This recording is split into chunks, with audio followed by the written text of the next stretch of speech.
ఇప్పుడే country delight యాప్ని download చేసుకోండి.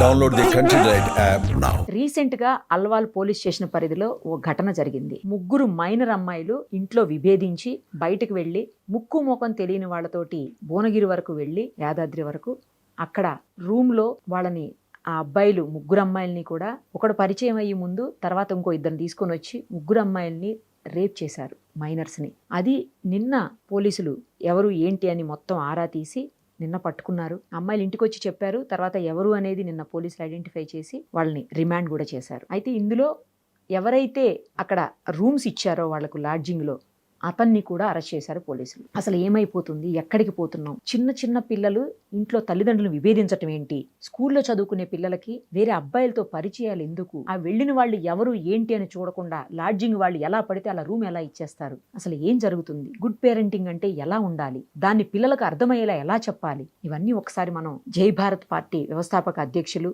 ఐపీఎస్ ఆఫీసర్, మాజీ సిబిఐ జేడి లక్ష్మీనారాయణ గారితో మాట్లాడి తెలుసుకుందాం. సార్ నమస్తే అండి. నమస్తే సార్, చాలా దారుణమైనటువంటి ఘటన. ముగ్గురు కూడా 14 ఇయర్స్ పిల్లలు, జస్ట్ 9th క్లాస్ చదువుతున్నటువంటి పిల్లలు. తల్లిదండ్రులు వాళ్ళని కంట్రోల్లో పెడుతున్నారు, ఇలా ఉండాలి అలా ఉండాలి అని చెబుతున్నారు అని చెప్పి అది నచ్చక ఇంట్లో నుంచి బయటికి వెళ్ళిపోదామని ముగ్గురు డిసైడ్ అయిపోయి సికింద్రాబాద్ రైల్వే స్టేషన్ వరకు వచ్చి అక్కడెవరో ఒక అబ్బాయి పరిచయం అయితే ఆ అబ్బాయితో పాటు వాళ్ళు యాదగిరి, నేను స్వామివారి దర్శనం చేపిస్తానని చెప్పి తీసుకొని వెళ్ళి యాదాద్రి వరకు, ఆ తర్వాత అతను ఇంకో ఇద్దరిని పిలిచి ఒక రూమ్కి తీసుకుని వెళ్ళి పిల్లల ముగ్గురిని కూడా రేప్ చేసి అత్యంత దారుణంగా మళ్ళీ తీసుకొచ్చి సికింద్రాబాద్లో వదిలేసి వెళ్ళిపోయారట సార్. అది నిన్న పోలీసులు పట్టుకున్నారు, వాళ్ళని పట్టుకున్నారు. సేమ్ టైము ఆ లాడ్జింగ్ ఎవరైతే వీళ్ళకి రెంట్కి ఇచ్చారో అతన్ని కూడా పట్టుకున్నారు. చిన్న పిల్లల్ని లాడ్జింగ్కి ఎలా వచ్చారు అని ఆలోచించకుండా, వాళ్ళ ఆధార్ కార్డులు కూడా చెక్ చేయకుండా ఎలా పడితే ఎలా ఇస్తారు అని చెప్పేసి కూడా పోలీసులు క్వశ్చన్ చేసి అతన్ని రిమాండ్ చేశారు. నిందితులతో పాటు అతన్ని కూడా రిమాండ్ చేశారు. సార్, ఇక్కడ 3 విషయాలు. ఒకటి, చిన్న పిల్లలు తల్లిదండ్రులతో విభేదించటం ఏంటి? పద్ధతిగా ఉండండి అని చెప్తే అది తప్పు ఎలా అవుతుంది? ఒకటి. ఇంకొకటి, ఎవరో అమ్మాయిలు కనబడితే ఇష్టానికి తీసుకుపోయి వాళ్ళ తల్లిదండ్రుల గురించి, వాళ్ళ భవిష్యత్తు గురించి కూడా ఆలోచించకుండా ఆ పిల్లల్ని ఇట్లా లైంగిక దాడికి పాల్పడడం ఏంటి? మూడోది, లాడ్జింగ్ అతనికి కొంచెం కూడా బాధ్యత లేకుండా ఇష్టానికి ఎవరు వస్తున్నారు ఏంటి అని ఆలోచించకుండా అతను ఎలా ఇస్తాడు రూమ్ రెంట్కి? ఈ 3 అంశాలు సార్. అసలు గుడ్ పేరెంటింగ్ అంటే ఎలా ఉండాలి? ఆ పేరెంటింగ్ని అర్థం చేసుకునేలాగా పిల్లలకి ఎలా చెప్పాలి సార్? ఈ 3 అంశాల మీద దయచేసి మీరు మాట్లాడండి సార్. మీరు చెప్పిన సంఘటన ఏదైతే ఉందో అది చాలా మనసుల్ని కలిచివేసే సంఘటన. ఈ విధంగా పిల్లల మీద ఈ విధంగా అత్యాచారం జరగడం అంటే ఒక సభ్య సమాజం అన్నది తల ఉంచుకోవాల్సిన పరిస్థితిలో. కానీ రోజు పేపర్ చూస్తుంటే ఇలాంటి అంశాలు ఎన్ని కనపడుతున్నాయంటే రోజు పేపర్లలో, నిజం సార్. అంటే అనేక రాష్ట్రాలలో, ఒక ప్రాంతానికే కాదు అనేక రాష్ట్రాల్లో ఈ విధంగా జరుగుతుంది. ఈ రోజు పేపర్లో చూస్తే ఎక్కడో ఢిల్లీలో ఒక ఇన్స్టిట్యూట్ ఎవరో ఉండి అందులో హెడ్ ఆఫ్ ది ఇన్స్టిట్యూట్ మీద చాలా కంప్లైంట్స్ వచ్చాయని అతని మీద ఒక కేసు బుక్ చేయడం జరిగింది. ఇలా చూసుకుంటూ పోతుంటే రోజు ఇక్కడ కూడా మొన్న హైదరాబాద్ లో ఎవరో ఒక మహిళ తీసుకువెళ్లి ఇక్కడ కూడా ఏదో చేశారని మొన్న చూసాం. ఈ విధంగా అత్యాచారాలు ఇవన్నీ కూడా రోజు కిస్మత్పూర్ దగ్గర ఈ విధంగా పరిపాటి అయిపోయింది. అంటే ఇది ఎంటైర్ సభ్య సమాజం తల వంచుకోవాల్సిన పరిస్థితి. ఇది కేవలం ఆ ఇంటిలో ఆ పిల్లలది మాత్రమే కాదు, కానీ మొత్తం సమాజం కూడా దీనికి బాధ్యత వహించాలి. ప్రభుత్వాలు బాధ్యత వహించాలి. తర్వాత వచ్చేసి తల్లిదండ్రులు బాధ్యత వహించాలి. ఆ తర్వాత బడులు, మనం స్కూల్స్ బాధ్యత వహించాలి. మనం ఏదైతే ధర్మం అంటున్నామో ఆ ధర్మాన్ని ప్రచారం చేసే దీంట్లో కూడా అందరూ. అందుకనే నేను ఎప్పుడూ చెప్తుంటాను, ఒక వ్యక్తి యొక్క ప్రవర్తన మీద 3 విషయాలు ఆధారపడతాయి. ఒకటి బడి, ఇంకొకటి గుడి, ఇంకొకటి ఇల్లు. ఈ 3టి ప్రభావం కూడా చాలా ఉంటుంది ఒక వ్యక్తి యొక్క ప్రవర్తన. సో ఇందులో ముఖ్యంగా మీరు పేరెంటింగ్ గురించి మాట్లాడారు. అంటే అమ్మా నాన్నలు సరిదిద్దుతుంటే వాళ్ళతో విభేదించి ఈ పిల్లలు ఇంటి నుంచి బయటకు వచ్చేసారు అని మాట్లాడుతారు. ఈ మధ్య ఏమైపోయిందంటే ఇన్ఫర్మేషన్ ఫ్లో అన్నది విపరీతంగా ఉంది. ముఖ్యంగా ఇన్ఫర్మేషన్ టెక్నాలజీలో, తర్వాత సోషల్ మీడియా వచ్చిన తర్వాత యాక్సెస్ టు ఇన్ఫర్మేషన్. ఇంతకు ముందు ఎలా ఉండేదంటే ఇన్ఫర్మేషన్ మీరు కావాలంటే టీవీ చూడాలి, లేకుంటే పేపర్ చదవాలి, అంటే ఒకప్పుడు. ఆ తర్వాత క్రమక్రమంగా ఛానల్స్ సంఖ్య పెరిగింది.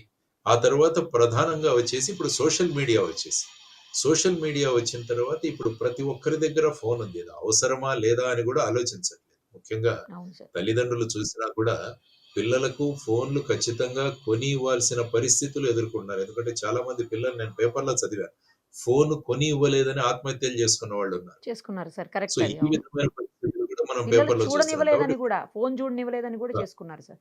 అని కూడా చేసుకుంది. కాబట్టి ఫోన్ అన్నది ఒక ఎసెన్షియల్ ఐటెమ్‌గా మారిపోయింది. మరి ఈ ఫోన్‌లో దానికి ఏది రిస్ట్రిక్షన్ ఉండదు. ఫోన్‌లో మనం ఏది అడిగితే అది ఇస్తుంది. ఇంటర్నెట్ యొక్క ప్రధానమైన భూమిక ఏంటంటే, మీరు గార్బేజ్ ఇన్ అంటే గార్బేజ్ ఔట్. మీరు చెత్త ప్రశ్న ఇస్తే అది చెత్త చూపిస్తుంది.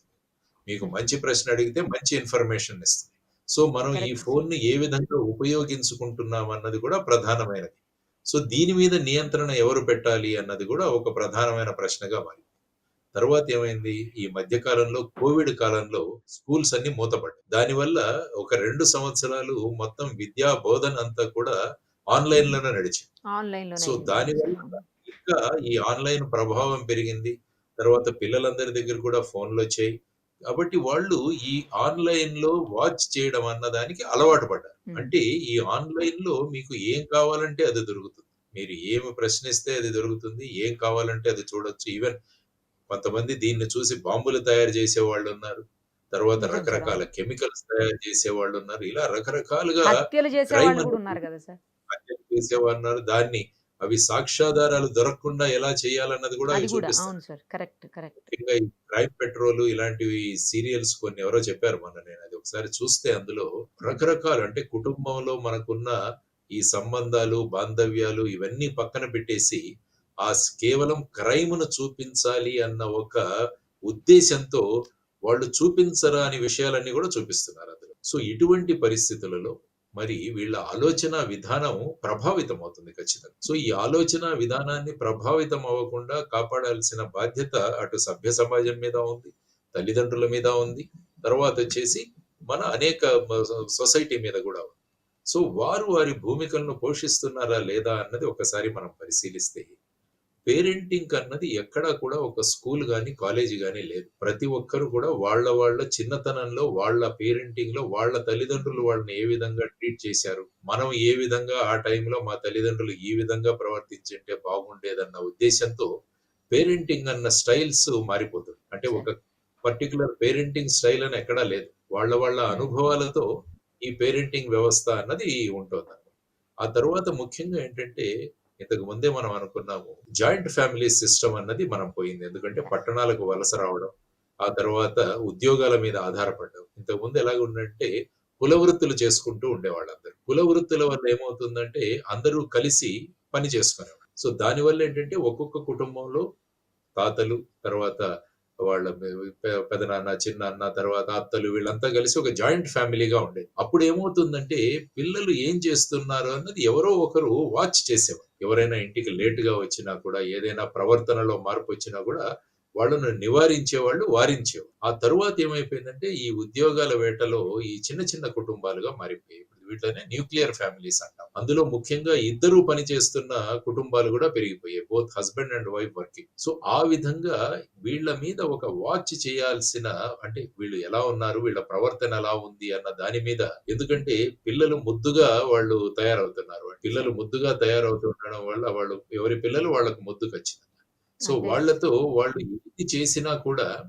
ఏది చేసినా కూడా చెల్లుతుంది అన్న ఒక ధోరణి పెరిగిపోయింది. సో, దాని తర్వాత ఏంటంటే ఇద్దరు పేరెంట్స్ పని చేసేవాళ్ళు వాళ్ళేం చేస్తున్నారంటే ఈ గిల్ట్ గిఫ్టింగ్ అన్న ఒక కాన్సెప్ట్. అంటే మనము పిల్లలతో సరియైన సమయం గడపలేకపోతున్నాం కాబట్టి, వాళ్ళకు అవసరం లేని విషయాలు గూడా గిఫ్ట్‌లుగా ఇవ్వడం మొదలుపెట్టారు. మొన్న ఒక స్కూల్‌లోకి వెళితే ఒక 4వ తరగతి, 5వ తరగతి పిల్లల దగ్గర ఐఫోన్ 12, ఐఫోన్ నెక్స్ట్ వెర్షన్ కనపడ్డది. అంటే వాటిలో అవసరం లేదు గానీ, ఇద్దరూ పని చేస్తున్నారు కాబట్టి ఇది ఇవ్వాలి అన్న ఉద్దేశ్యంతో వాళ్ళు ఆ విధంగా మన పేరెంటింగ్‌ని కాంపెన్సేట్ చేసుకుందాము అని చెప్పేసి ఆ దృష్టిలో వాళ్ళు వెళుతున్నారు. సో, ఇటువంటి పరిస్థితులలో మరి మళ్ళా ఈ పేరెంటింగ్ అన్న దాని మీద సీరియస్‌గా ఆలోచించాల్సిన విషయం. హ్మ్. ఎందుకంటే పిల్లలు పుట్టిన తర్వాత వాళ్ళను సక్రమమైన పౌరులుగా మార్చాల్సిన బాధ్యత తల్లిదండ్రుల మీద ఉంది. ఖచ్చితంగా సార్. అంటే రేపు పిల్లలన్నవాళ్ళు రేపే భారతదేశం యొక్క పౌరులుగా మారుతారు. హ్మ్. ఎందుకంటే పిల్లల ప్రవర్తన అన్నది వాళ్ళ తల్లిదండ్రుల ప్రవర్తనకు ఒక రిఫ్లెక్షన్. ఎగ్జాక్ట్‌లీ. సాధారణంగా పిల్లలు సక్రమంగా బిహేవ్ చేయట్లేదంటే అది ఆ పిల్లల తప్పు కాదు. అది వాళ్ళ తల్లిదండ్రుల మీద వాళ్ళ ప్రభావం వల్ల వీళ్ళు ఈ విధంగా తయారవ్వారు అని చెప్పారు. అందుకనే చాణక్యుల వారంటారు, పిల్లలను పుట్టిన దగ్గర నుంచి 5 సంవత్సరాల వరకు, 6 సంవత్సరాల వరకు వాళ్ళను ప్రేమతో పెంచండి. హ్మ్. 6 సంవత్సరాల నుంచి 16 సంవత్సరాల వరకు వాళ్లకు క్రమశిక్షణ నేర్పించండి. 16, 17 సంవత్సరాల తర్వాత వాళ్ళతో మీరు స్నేహితులుగా మెలగండి అని చెబుతారు. ఓకే. అంటే ఇది ప్రధానంగా పేరెంటింగ్‌లో ఉన్న ప్రధానమైన అంశం. ఎందుకంటే డిసిప్లిన్ అన్నది, క్రమశిక్షణ అన్నది లేకుంటే వాళ్ళు ఏ విధంగా ప్రవర్తిస్తారన్నది మనం చెప్పలేం. అందువల్ల క్రమశిక్షణతో పిల్లల్ని పెంచడం అన్నది కూడా చాలా ప్రధానమైన అంశం. ఆ తరువాత ఇంతకుముందు స్కూల్స్, కాలేజెస్‌లో కూడా అనేక విషయాలు మనకు చెప్పేవాళ్ళు. మన ప్రవర్తన ఎలా ఉండాలి? మన ఆలోచనలు ఏ విధంగా ఉండాలి? మనం ఎలా మాట్లాడాలి? మన ప్రవర్తన ఎలా ఉండాలి? పెద్దలతో మనం ఎలా గౌరవపూర్వకంగా ప్రవర్తించాలి? ఇవన్నీ కూడా వచ్చాయి. కానీ క్రమక్రమంగా విద్య అన్నది కేవలం మార్కులు సంపాదించడానికే అన్న ఒక కాన్సెప్ట్ వచ్చింది. మార్కులు ఎన్నొస్తున్నాయి వ్యక్తికి అన్నదే ఒక ప్రాతిపదికగా మనం ర్యాంకులు, గ్రేడ్‌లు నిర్వహిస్తున్నాం. వాళ్ళకిస్తున్నాం. ఆ మనిషి ఎలా ఉన్నాడు, ప్రవర్తన ఎలా ఉన్నదానికి పెద్దగా ప్రాధాన్యత ఉండట్లేదు. ఇంతకుముందు స్కూల్స్‌లో ఎలాగ ఉండేదంటే లాంగ్వేజెస్ అన్నవి చాలా ప్రధానమైన పాత్ర వహించేది. మన భాష. హ్మ్. తెలుగు, హిందీ, ఇంగ్లీషు 3 నేర్పించేవాళ్ళు. అందులో మీరు అప్పుడు పాఠాలు గమనిస్తే మిత్రలాభము, మిత్రభేదము, పంచతంత్రంలో కథలు మనకు తెలుగులో పాఠాలుగా ఉండేవి. అంటే రేపు జీవితాన్ని ఎలా ఎదుర్కోవాలి అన్నది ఈ పాఠాల రూపంలో మనకు బోధించేవాడు. హిందీ తీసుకున్నా కూడా పెద్ద పెద్ద గొప్ప వ్యక్తుల యొక్క చరిత్రలు, వారి యొక్క ఆత్మ చరిత్రల్లో పాఠాలుగా మనకుండేవి. అవన్నీ కూడా ఏంటంటే అది ఒక భాషను నేర్పించడం కాదు, ప్రవర్తనను నేర్పించడము, సంస్కృతిని నేర్పించడము, సంస్కారం నేర్పించడం అన్నది ప్రధానంగా భాషల యొక్క ప్రధానమైన పాత్ర. కానీ ఇప్పుడు చూడండి లాంగ్వేజెస్‌కి అసలు ఇంపార్టెన్సే లేదు మనకు. ఎప్పుడు చూసినా కూడా గ్రూప్స్, సైన్స్‌లు, తర్వాత హ్మ్. వచ్చేసి ఐఐటీలు ఇవన్నీ వచ్చిన తర్వాత అవును సార్. ఏమైపోయిందంటే భాషలకు తర్వాత మన సబ్జెక్ట్స్ ఏవైతే లాంగ్వేజెస్‌కి ప్రాధాన్యత పోయి కేవలం మార్కులు ఇవి. తర్వాతొచ్చేసి ముఖ్యంగా ఆటల నుంచి పిల్లల్ని దూరం చేసేస్తున్నాం మనం దూరం ఈ మధ్య కాలం. చేస్తున్నాం.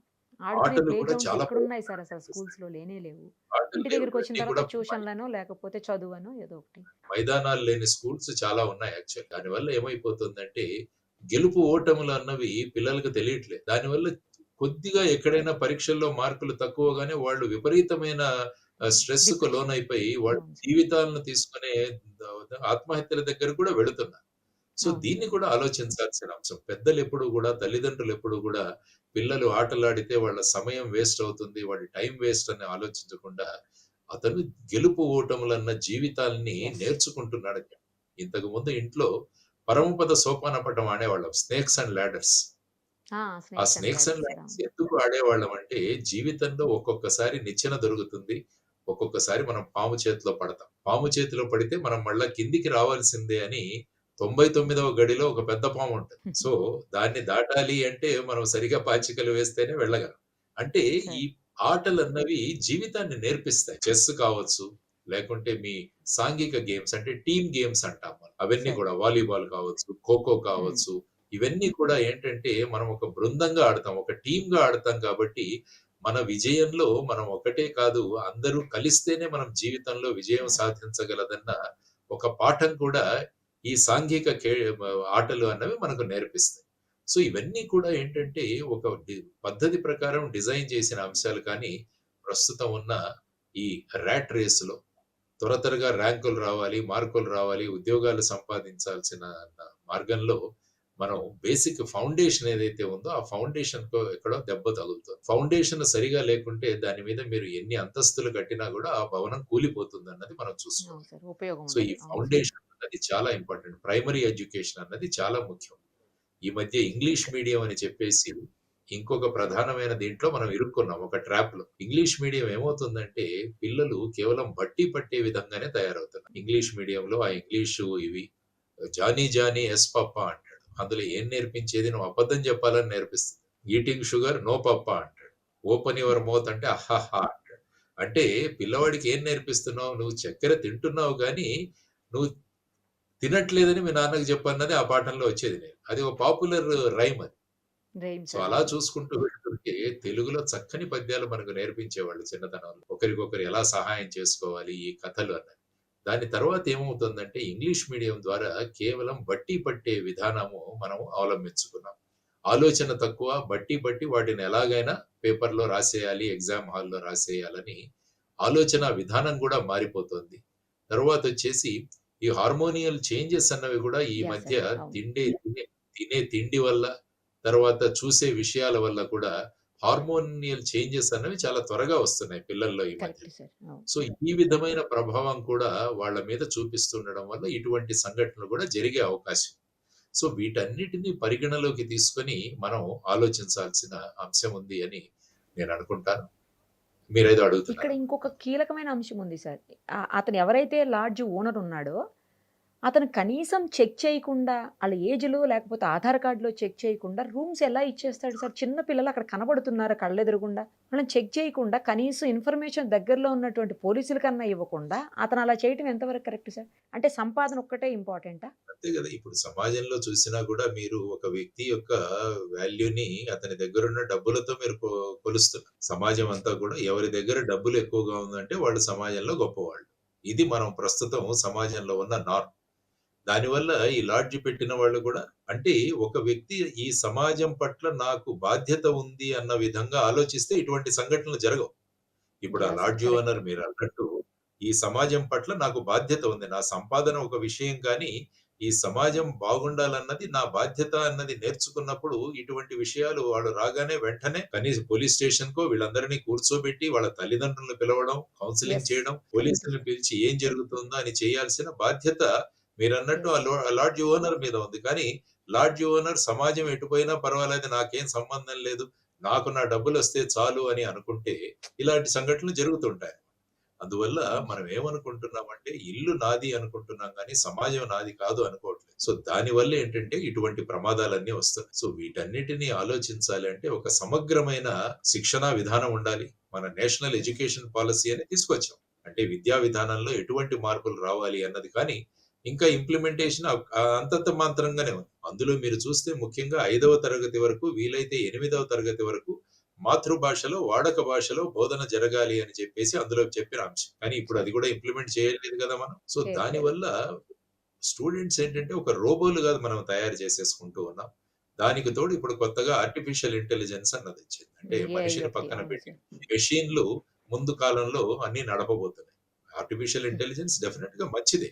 కానీ ఏదైనా టెక్నాలజీ దేనికి ఉపయోగిస్తున్నాం అన్న దాని మీద ఆధారపడి ఉంటుంది. ఆ ఎగ్జాక్ట్‌లీ. టెక్నాలజీ మంచి కోసం వాడుతున్నామా?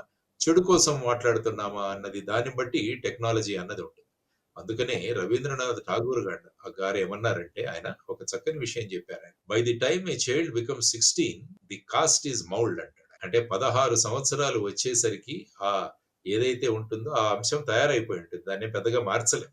కాబట్టి ఈ ఓకే. 16 సంవత్సరాలు అందుకని 16 ఇయర్స్ అన్నది చాలా ఇంపార్టెంట్ లైఫ్‌లో. ఆ స్వీట్ 16 ఏదో అంటుంటారు గానీ, ఈ అవును సార్. 16 అవును. దాని వెనకాల ఉన్న ప్రధానమైనదది. ఈ 16 సంవత్సరాలలో ఏ విధమైన వ్యక్తిని మనం తయారు చేయగలిగితే, ఆ తరువాత ఆ వ్యక్తి ఆ విధంగా మారతాడు. So, okay. ఈ 16 సంవత్సరాలన్నవి చాలా క్రూషియల్ ఇయర్స్.